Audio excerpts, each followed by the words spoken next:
में आप लोगों का स्वागत करते हैं, जो कि क्लास 8 में हम लोग आज पार्ट 8 पढ़ने वाले हैं, किशोरावस्था की ओर, टुवार्ड्स एडोलेसेंस।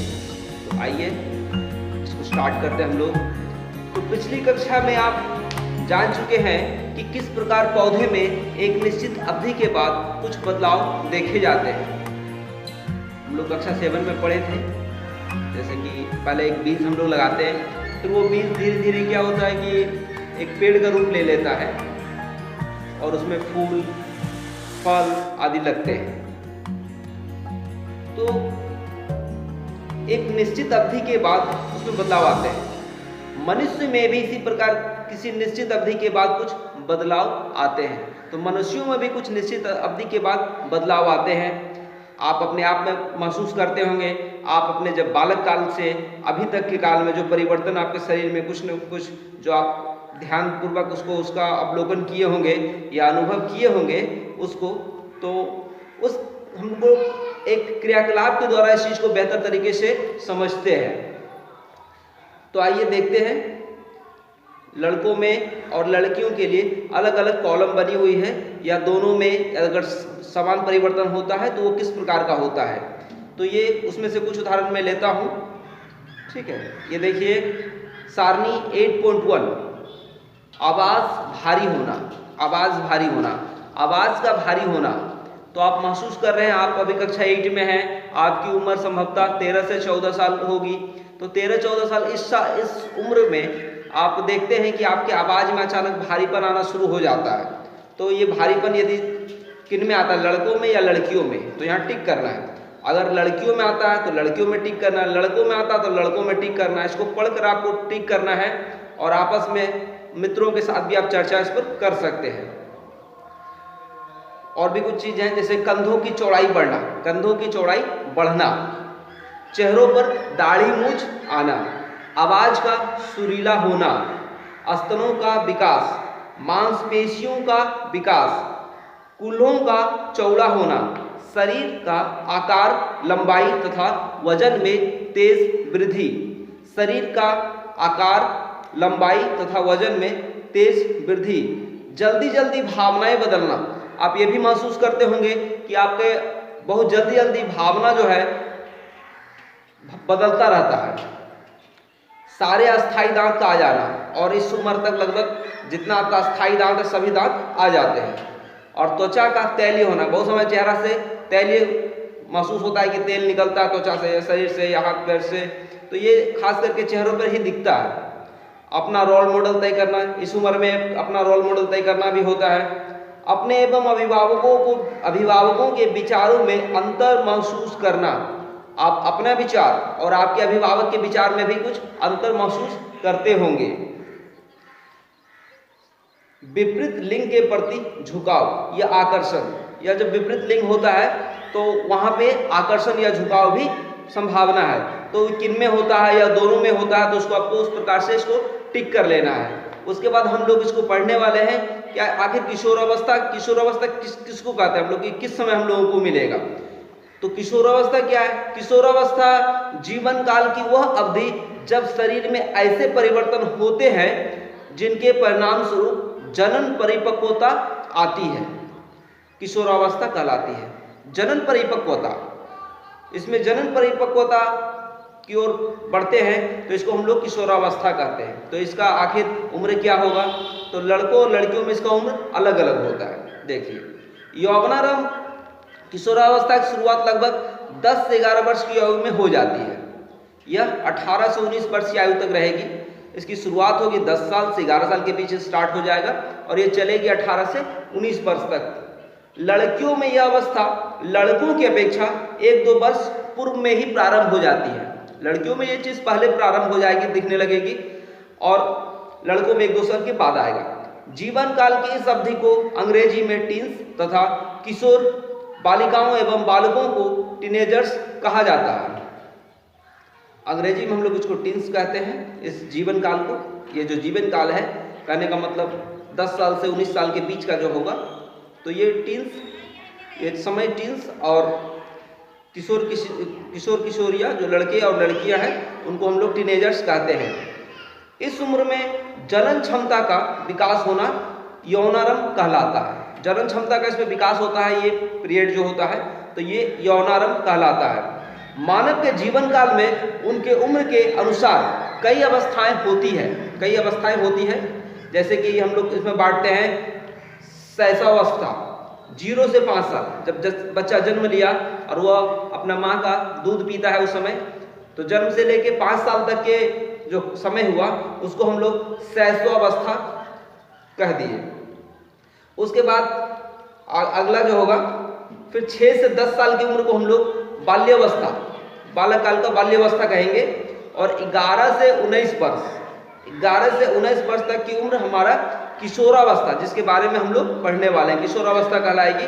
और उसके बाद 19 के बाद जो होगा युवावस्था, और फिर उसके आगे बढ़ते हैं तो प्रौढ़ावस्था कहलाता है।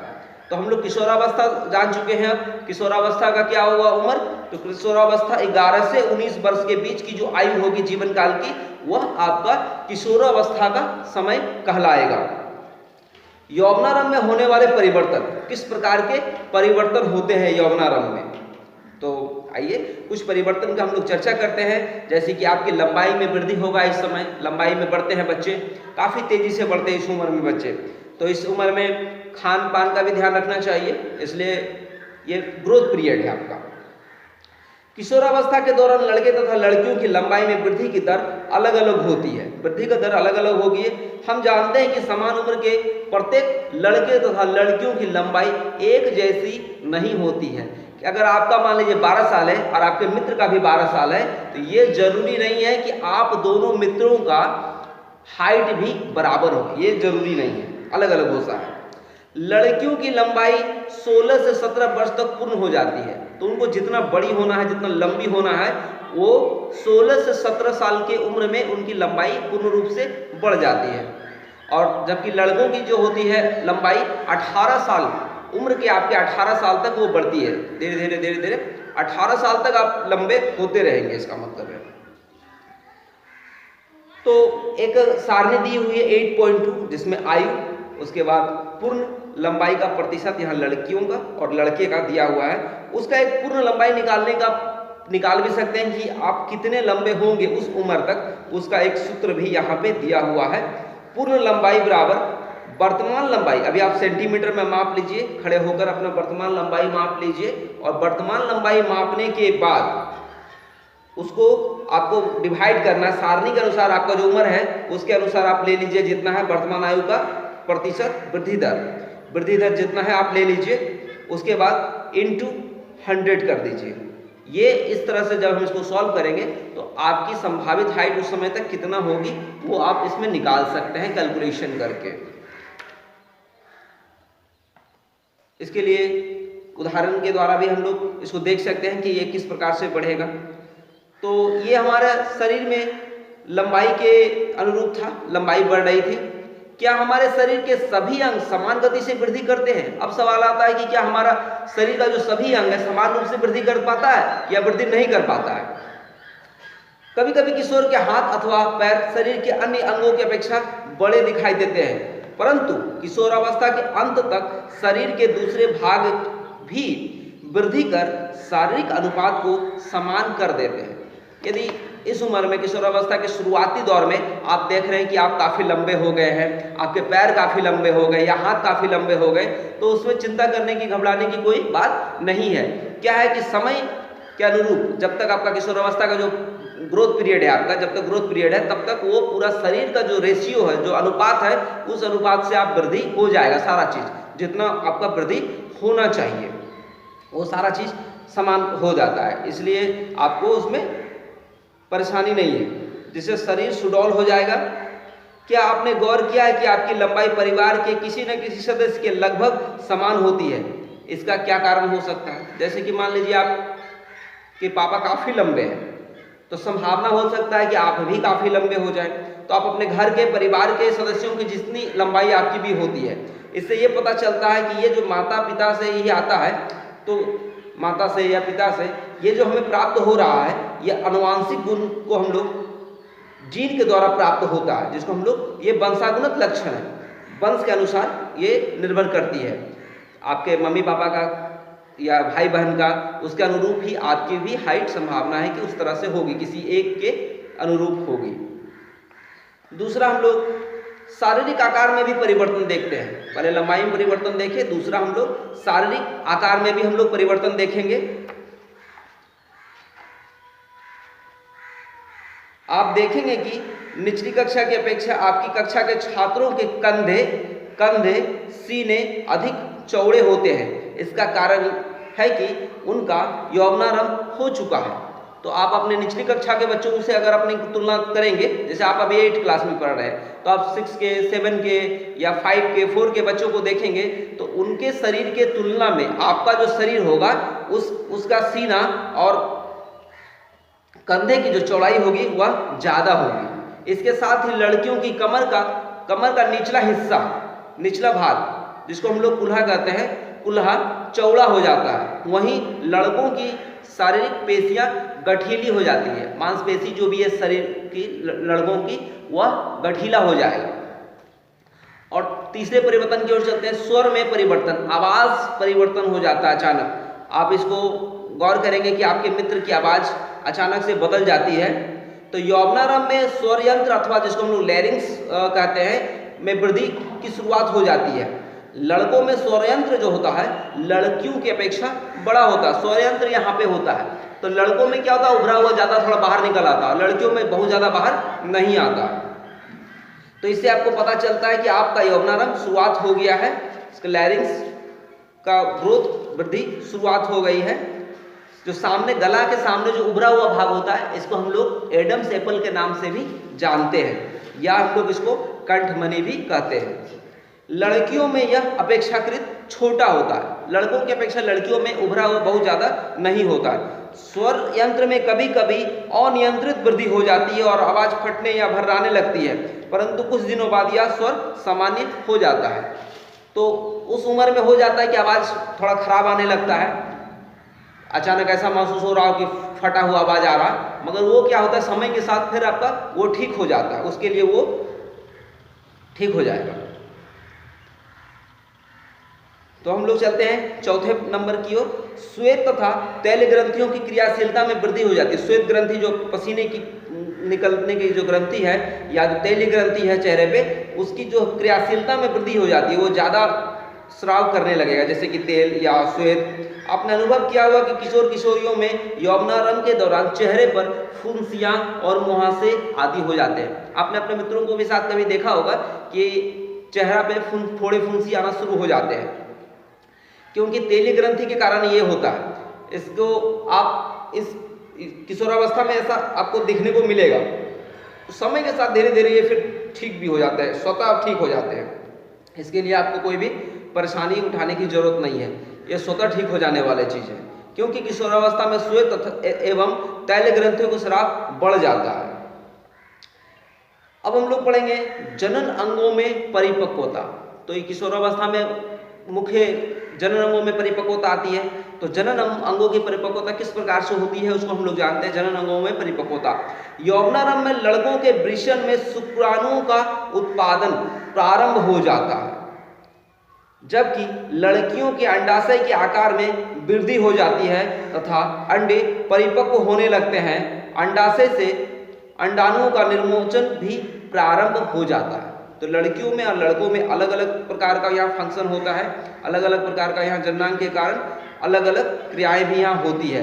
जैसे कि लड़कों में शुक्राणु का बनना प्रारंभ हो जाता है, वहीं लड़कियों में अंडाणु का निर्माण शुरू हो जाता है, अंडाणुओं का विमोचन भी प्रारंभ हो जाता है। आइए अब थोड़ा आगे हम लोग चलते हैं, मानसिक, बौद्धिक व संवेदनात्मक परिपक्वता की ओर हम लोग चलते हैं। तो किशोरावस्था में पहले की अपेक्षा अधिक बौद्धिक विकास होता है। जो किशोरावस्था जो है आपका, इस समय थोड़ा बौद्धिक विकास ज्यादा होगा। इस दौरान सोचने के ढंग में परिवर्तन आता है, आप किस प्रकार से सोच रहे हैं उसमें परिवर्तन आएगा। सीखने की क्षमता भी आपकी अधिक बढ़ेगी, सर्वाधिक हो जाएगी। कभी कभी किशोर शारीरिक एवं मानसिक परिवर्तनों के प्रति खुद को ढालने का प्रयास करते हैं तथा इस दौरान वे स्वयं को असुरक्षा का भी भाव कभी कभी महसूस होता है। ये जो इस प्रकार जो होता है, जबकि इसमें असुरक्षा जैसी कोई बात नहीं होती है। आपको ऐसा महसूस होता है मगर ऐसी कोई बात नहीं होती है। ये परिवर्तन जो है, ये परिवर्तन प्राकृतिक रूप से है। ये किस लिए है, किस लिए परिवर्तन हो रहा है, हम लोग इसको अभी आगे जानेंगे। जो शारीरिक वृद्धि के कारण उत्पन्न हो रहे हैं। तो अब हम लोग पढ़ेंगे गौण लैंगिक लक्षण के बारे में। तो गौण लैंगिक लक्षण किसे कहते हैं उसको आप पहले समझ लीजिए। जैसे कि युवावस्था में लड़कियों में स्तनों का विकास होने लगता है तथा लड़कों के चेहरे पर दाढ़ी मूंछ आने लगते हैं। ये लक्षण चूंकि लड़कों लड़कियों की पहचान को अलग करते हैं, अतः इन्हें गौण लैंगिक लक्षण कहते हैं। लड़के हैं कि लड़कियां हैं, कुछ उम्र होता है उस समय तक पता नहीं चलता, बहुत अंतर नहीं होता है। धीरे धीरे जब किशोरावस्था की ओर जब हम लोग बढ़ते हैं, किशोरावस्था जब शुरुआत हो जाती है हमारी, उस समय यौवनारंभ जब आरंभ हो जाता है, उस समय लड़की के और लड़कों में कई प्रकार का अलग अलग प्रकार का उसमें शारीरिक ग्रोथ जैसे होता है, जिससे उनका पहचान होता है कि ये लड़की है या लड़का है। जैसे कि लड़कों में मूंछ दाढ़ी का आना, लड़कियों में स्तनों का विकास होने लगना, इन लक्षणों को हम लोग गौण लैंगिक लक्षण कहते हैं। गौण लैंगिक लक्षण ये कहलाते हैं। गौण लैंगिक लक्षणों के कारण, गौण लैंगिक लक्षणों के क्या कारण हो सकते हैं? यौवनारंभ में होने वाले परिवर्तनों के मूल कारण हार्मोन्स हैं। देखिए अब आगे ये बात, क्यों परिवर्तन हो रहे हैं, क्यों सुरक्षा का भाव हो रहा है, इसके मूल कारण है हार्मोन्स। किशोरावस्था में होने वाले परिवर्तन हार्मोन द्वारा नियंत्रित होते हैं। कभी कभी हम लोग भावना में बह जाते हैं, तो भावना में बह जाने का पीछे भी कारण क्या है? आपका हार्मोन ही इसका कारण है। तो अब ये हम लोग जानेंगे कि यह हार्मोन क्या चीज है। तो आइए जानते हैं। यह एक रासायनिक पदार्थ है जो अंतःस्रावी ग्रंथियों द्वारा स्रावित होता है। यौवनारंभ के साथ ही वृषण पौरुष हार्मोन यानी कि टेस्टोस्टेरोन, जो पुरुष हार्मोन जिसको बोलते हैं, टेस्टोस्टेरोन का स्रावन प्रारंभ कर देते हैं। ये हार्मोन लड़कों में लैंगिक लक्षणों के बदलाव के कारक है। लैंगिक लक्षण जो होता है ये इनका बदलाव आता है टेस्टोस्टेरोन से, टेस्टोस्टेरोन नामक हार्मोन से। इसी प्रकार लड़कियों में भी यौवनारंभ के साथ ही अंडाशय से स्त्री हार्मोन यानी कि एस्ट्रोजन, ध्यान रखेंगे स्त्री हार्मोन का नाम है एस्ट्रोजन, एस्ट्रोजन का स्रवन आरंभ हो जाता है, जिससे उनके स्तन विकसित हो जाते हैं। तो सर्वप्रथम अब हम लोग जानेंगे कि हार्मोन का पता किसने लगाया था। तो सर्वप्रथम हार्मोन का पता बेलिस एवं स्टार्लिंग ने 1902 में लगाया और इसकी अवधारणा को 1905 में स्पष्ट किया। ये दो वैज्ञानिक हैं जिन्होंने हार्मोन्स के बारे में बताया। अब जनन में हार्मोन्स की भूमिका क्या है इसको हम लोग जानेंगे। उससे पहले हम लोग जाने जितना भी प्रकार का हार्मोन्स होता है, चाहे स्त्री में हो पुरुष में हो, स्त्री में एस्ट्रोजन और पुरुषों में टेस्टोस्टेरोन, ये जो हार्मोन है, इन हार्मोनों के उत्पादन का नियंत्रण एक अन्य हार्मोन द्वारा किया जाता है जो पीयूष ग्रंथि यानी कि पिट्यूटरी ग्लैंड द्वारा स्रावित किया जाता है। पिट्यूटरी ग्लैंड जो है उनके द्वारा जो स्रावन होता है, स्रावित होता है, उसके द्वारा ही एस्ट्रोजन और टेस्टोस्टेरोन पर नियंत्रण किया जाता है। जनन में हार्मोन की भूमिका क्या होगी? तो पीयूष ग्रंथि अनेक हार्मोन स्रावित करते हैं। उनमें से एक हार्मोन वृषण में शुक्राणु एवं अंडाणु में अंडाशय में अंडाणु के परिपक्व होने को नियंत्रित करता है। पीयूष ग्रंथि से स्रावित हार्मोन्स जननांगों को पुरुषों में टेस्टोस्टेरोन तथा स्त्रियों में एस्ट्रोजन स्रावित करने के लिए उद्दीपित करता है। इन हार्मोन्स को रुधिर प्रवाह यानी कि रक्त प्रवाह, ब्लड सर्कुलेशन, रक्त प्रवाह में स्रावित किया जाता है, जिससे ये शरीर के विशिष्ट भाग तक पहुंच जाते हैं तथा यौवनारंभ के समय शरीर में परिवर्तनों को उद्दीपित करते हैं। तो आइए मानव में जनन काल की अवधि क्या होती है उसको हम लोग जान लेते हैं। तो यौवनारंभ जो है 10 से 12 वर्ष की आयु से ही लड़कियों में एक विशेष परिवर्तन होने लगता है तथा सामान्यतः 45 से 50 उम्र की 45 से 50 वर्ष की आयु तक चलता रहता है। यौवनारंभ पर अंडाशयों में अंडाणु परिपक्व होने लगते हैं तथा लगभग 28 से 30 दिन में के अंतराल पर किसी एक अंडाशय द्वारा निर्मोचित होते हैं। मतलब एक बार में किसी एक अंडाशय से ही सिर्फ एक अंडाणु निकलेंगे। इस अवधि में गर्भाशय की दीवार मोटी हो जाती है। यह जो अवधि होगा, गर्भाशय की जो दीवार है वो मोटी हो जाएगी, जिससे वह अंडाणु के निषेचन के पश्चात युग्मनज को ग्रहण कर गर्भधारण कर सके। उसके लिए वो तैयारी कर लेता है। गर्भधारण करने के लिए गर्भाशय में क्या एक मोटी दीवार बन जाती है, ताकि वहाँ अंडाणु निषेचन के बाद वहाँ पे युग्मनज का निर्माण होगा। ऋतुस्राव यानी कि माहवारी के बारे में हम लोग जानते हैं। ऋतुस्राव यदि अंडाणु का निषेचन नहीं हो पाता है, तब गर्भाशय का मोटा स्तर तथा इसकी अंदरूनी परत में जमी हुई रुधिर वाहिकाओं की परत टूटती है और योनि द्वार से बाहर आती है। इसे हम लोग कहते हैं ऋतुस्राव या माहवारी या मेंस्ट्रुएशन कहते हैं। ऋतुस्राव लगभग 28 से 30 दिनों में एक बार होगा और ये चक्र जो है प्रति महीने चलेगी, इसलिए हम लोग इसको मासिक चक्र या मेंस्ट्रुअल साइकिल भी कहते हैं। तो ऋतुस्राव यानी कि माहवारी के बाद हम लोग रजोदर्शन जब ये ऋतुस्राव फर्स्ट बार आता है, पहला ऋतुस्राव यौवनारंभ में होता है, जिसे रजोदर्शन कहते हैं। लगभग 45 से 50 वर्ष की आयु में ऋतुस्राव रुक जाता है। वो अपने आप 45 से 50 की जब उम्र होती है महिलाओं की, उस समय वो रुक जाती है, तो उसको हम लोग रजोनिवृत्त कहते हैं। ऋतुस्राव के रुक जाने को रजोनिवृत्त कहते हैं, यानी कि मेनोपॉज, उस समय को हम लोग मेनोपॉज कहते हैं। ऋतुस्राव चक्र प्रारंभ में अनियमित हो सकता है। शुरुआत जब इसकी होती है 11-12 साल में, उस समय यह अनियमित हो सकता हर महीने समय पर नहीं आए, कुछ समय लग सकता है इसको ठीक होने में। फिर इसका जब इसका कंट्रोलिंग जो होता है यह हार्मोन के द्वारा होता है, उसके बाद वो धीरे धीरे वो फिर नियमित होने लगता है। इसका नियंत्रण हार्मोन के द्वारा होता है। इस चक्र में अंडाणु का परिपक्व होना, इसका निर्मोचन, गर्भाशय की दीवार का मोटा होना एवं निषेचन न होने की स्थिति में उसका टूटना शामिल है। यदि अंडाणु का निषेचन हो जाता है तो वह विभाजन करता है तथा गर्भाशय में विकसित होने के लिए स्थापित हो जाता है। इस दरमियान सुरक्षा के दृष्टिकोण से विशेष महिलाओं को ध्यान रखना चाहिए, जैसे कि लड़कियों को ऋतुस्राव के समय साफ सफाई का विशेष ध्यान रखना चाहिए।